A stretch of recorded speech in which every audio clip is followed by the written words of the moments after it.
Hi, Kings Mountain. We're back again with updates with the city manager, and I'm your city manager, Jim Palaniuk. You know, we work very hard in local government to try to create desired solutions, those that will serve particular areas of our community or certain residents or certain needs and services. And sometimes we realize that because of a number of constraints, we can't ultimately make that desired solution happen or occur, or maybe economically it doesn't work. So then we look at what can be a compromise or an optimal solution. And that's what we want to talk a little bit about today, one of those optimal solutions that the city has come up with. And this really won't apply actually to a lot of the people who live within our community, but nonetheless it will be important to a certain segment of our community. And that is, most people who have homes in the community are served by sanitary sewer. So at your home, of course, you have water, and then you also have sewer. But there still remains some homes within our community that, because of the way the annexation may have happened over time as a legacy annexation, because of the topography of where it is, because of the inability for the economics to work on extending sanitary sewer, that some areas still find where the homes may not be served by sanitary sewer system. And we continue to look at ways that we might be able to do that, to actually extend sanitary sewer service to those areas. And sometimes for a number of reasons, and I've mentioned some of them, topography or lots of rock within the soil, maybe hilly soil with combination with rock, the fact that some homes are very far spaced apart, that also come into contact with the high cost of creating sanitary sewer system extensions within those areas, simply make it economically unfeasible. So we have come up with one of those optimal compromise solutions to try to support and serve those areas where people are not served by sanitary sewer. And the idea is, and we're going to take this to the City Council on May 28th for approval, is to put together a program that we're calling a sewer, or not a sewer, in this case it's a septic system maintenance agreement between homeowner and the city.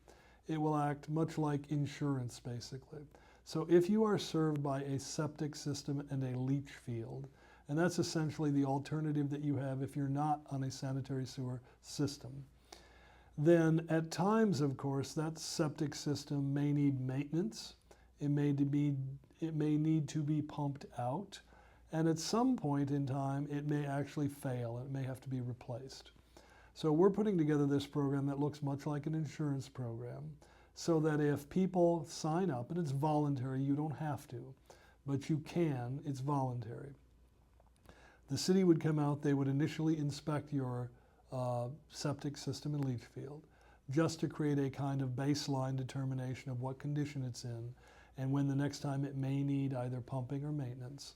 And then you sign up, you execute an agreement that says basically you will allow the city or its representatives, when they need to come onto your property to access the septic system or to inspect the system and potentially to do maintenance or improvements or even replacement. You pay $10 a month for as long as you're signed up in the system. And if and when you need specific maintenance or pumping or final ultimate replacement to that septic system, then that will be taken care of by the city. So it really, again, think of it like an insurance program, but it gives certainty to know that because you don't have an actual sewer system that the city would be responsible for. In a similar fashion, you can have confidence that your septic system will be taken care of when it needs to be taken care of.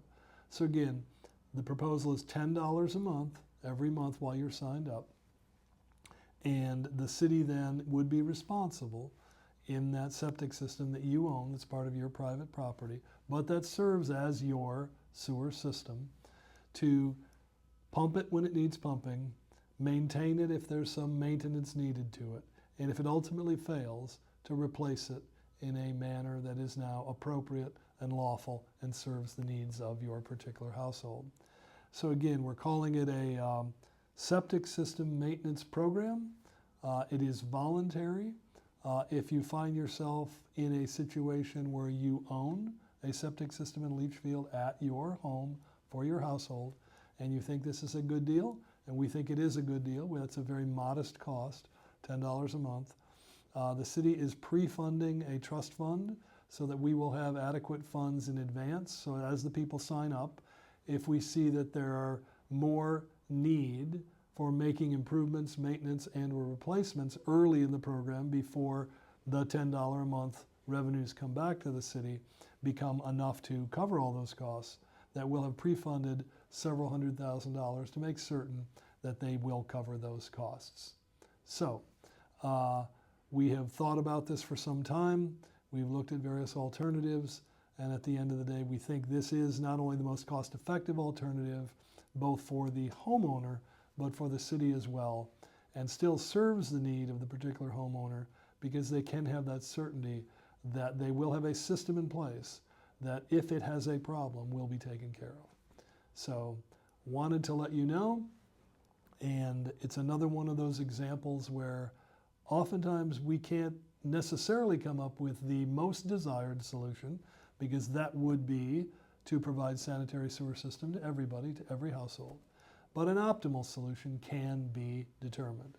And this one really is that. It's a compromise, it's optimal, it should serve the needs of those folks that otherwise, to this point, have had to be out there on their own, basically responsible for those systems.